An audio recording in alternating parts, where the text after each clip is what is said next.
Viewers, আজকে আমরা যেই মেডিসিনটি নিয়ে রিভিউ করব সেটির নাম হচ্ছে ক্যালবোরাল ডি ট্যাবলেট। মেডিসিনটি নিয়ে বিস্তারিত আলোচনা করব, এর ব্যবহার, পার্শ্ব প্রতিক্রিয়া, সতর্কতা, এছাড়া এই ওষুধটি কারা ব্যবহার করতে পারবেন, কারা ব্যবহার করতে পারবেন না, এই মেডিসিনটির কোনো পার্শ্ব প্রতিক্রিয়া আছে কিনা, এটি গর্ভাবস্থা এবং স্তনদানকালে সেবন করা যাবে কিনা এবং এটির বাজার মূল্য সহ বিস্তারিত আলোচনা করা হবে আজকের এই ভিডিওটিতে। তবে তার আগে একটি কথা, আপনারা যারা আমার চ্যানেলে নতুন, যারা এখনও আমার চ্যানেলটিকে সাবস্ক্রাইব করেননি, দয়া করে আমার চ্যানেলটিকে এখনই সাবস্ক্রাইব করে আমাদের সাথেই থাকুন। তো ভিউয়ার্স, প্রথমে মেডিসিনটি সম্পর্কে কিছুটা পরিচিত হয়ে নেওয়া যাক। মেডিসিনটির নাম হচ্ছে ক্যালবোরাল ডি ট্যাবলেট। এটি calcium carbonate plus vitamin D3 দিয়ে এই ওষুধটি তৈরি করা হয়েছে এবং এই ওষুধটি বাজারজাত করেছে স্কোয়ার ফার্মাসিউটিক্যালস লিমিটেড। ভিউয়ার্স, এই ক্যালবোরাল ডি ট্যাবলেটটি মূলত যে সকল ক্ষেত্রে চিকিৎসকরা নির্দেশনা দিয়ে থাকেন সেটি নিয়ে আমরা এখন আলোচনা করব। এই ওষুধটি সাধারণত অস্টিওপোরোসিস এর প্রতিরোধ ও চিকিৎসায় এটি ব্যবহার করা হয়ে থাকে। অস্টিওপোরোসিস বলতে হাড়ের এমন এক ধরনের সমস্যাকে বোঝায় যার কারণে হাড়ের ভিতরের যে ঘনত্ব, সেই ঘনত্বটা কমে যায় এবং হাড় অনেকটা ভঙ্গুর হয়ে যায়, যার কারণে আমাদের হাড়ের মধ্যে ব্যথা অনুভূত হতে পারে এবং হাড়ের ভঙ্গুরতার হার বৃদ্ধি পেতে পারে। তো এই সমস্যাকে অস্টিওপোরোসিস বলা হয় থাকে।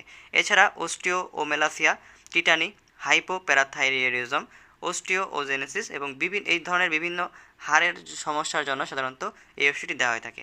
এর মধ্যে দেখা যায় অনেকের যদি হাড়ের মধ্যে বিভিন্ন সমস্যা হয় বা হাড়ের মধ্যে যদি যে সকল ঘনত্ব থাকার কথা সেটি যদি কমে যায়, তখন কিন্তু হাড়ের অনেকটাই দুর্বল হয়ে যায়, যার কারণে অনেক সময় বিভিন্ন আঘাতে হাড় ভঙ্গুরতার সম্ভাবনা অনেকাংশে বেড়ে যায় এবং হাড়ের মধ্যে এক ধরনের তীক্ষ্ণ ব্যথা অনুভূত হয়ে থাকে। এছাড়া অনেক সময় অনেকের জয়েন্টে ব্যথা হয়ে থাকে। অনেক সময় দেখা যায় বিভিন্ন ধরনের জয়েন্টে পেন, বা অনেক সময় দেখা যায় ঠিকমতো হাঁটাচলা করতে গেলে জয়েন্টে ব্যথা হয় এবং সারা শরীরের জয়েন্টে ব্যথা হয়ে থাকে, যেটি ভিটামিন D3-র ঘাটতির কারণে অনেকের ক্ষেত্রে হয়ে থাকে বা ক্যালসিয়ামের ঘাটতির কারণে হয়ে থাকে। তো সেই সকল সমস্যার জন্য কিন্তু চিকিৎসকরা এই ক্যালবোরাল ডি ট্যাবলেটটি দিয়ে থাকেন। এক কথায় আপনার হাড়ের সুস্বাস্থ্যকে বজায় রাখার জন্য বা আপনার হাড়ের সুস্বাস্থ্যকে ঠিক রাখার জন্য সাধারণত এই ওষুধটি চিকিৎসকরা দিয়ে থাকেন। তো যাদের এই ধরনের সমস্যা রয়েছে, বিশেষ করে যাদের হাঁটুর মধ্যে ব্যথা করে, জয়েন্টে জয়েন্টে ব্যথা করে এবং হাড়ের মধ্যে এক তীক্ষ্ণ ব্যথা অনুভূত হয়, তাদের জন্য চিকিৎসকরা এই ক্যালবোরাল ডি ট্যাবলেটটি দিয়ে থাকেন। ভিউয়ার্স, এখন আমরা আলোচনা করব এটির মাত্রা ও সেবনবিধি নিয়ে। এই ওষুধটি সাধারণত ট্যাবলেট 1 থেকে 2 বার এটি সেবন করতে হয়, সকালে এবং রাতে। এটি আপনাকে ভরা পেটে এই ওষুধটি সেবন করতে হবে এবং এটি খেলে এটির সাথে একটু প্রচুর পরিমাণে পানি আপনাকে সেবন করতে হবে। ভিউয়ার্স, এই ওষুধটির কোনো পার্শ্ব প্রতিক্রিয়া আছে কিনা সেটি নিয়ে আমরা এখন আলোচনা করব। এই ওষুধটি খেলে কিছু পার্শ্ব প্রতিক্রিয়া দেখা যায়, সেটি হচ্ছে এটি খেলে পেট ফাঁপা হতে পারে, বুক জ্বালা, ডায়রিয়া বা কোষ্ঠকাঠিন্য হতে পারে।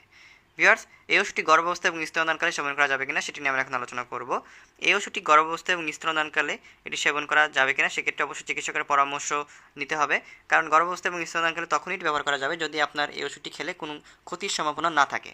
ভিউয়ার্স, এই ওষুধটি খাওয়ার ক্ষেত্রে কিছুটা সতর্কতা অবলম্বন করতে হবে, বিশেষ করে যে সকল রোগীদের কিডনির সমস্যা রয়েছে সে সকল রোগীদের ক্ষেত্রে সতর্কতার সাথে ব্যবহার করা উচিত। ভিউয়ার্স, সবশেষে আমরা এই ওষুধটির বাজার মূল্য জানিয়ে দিব।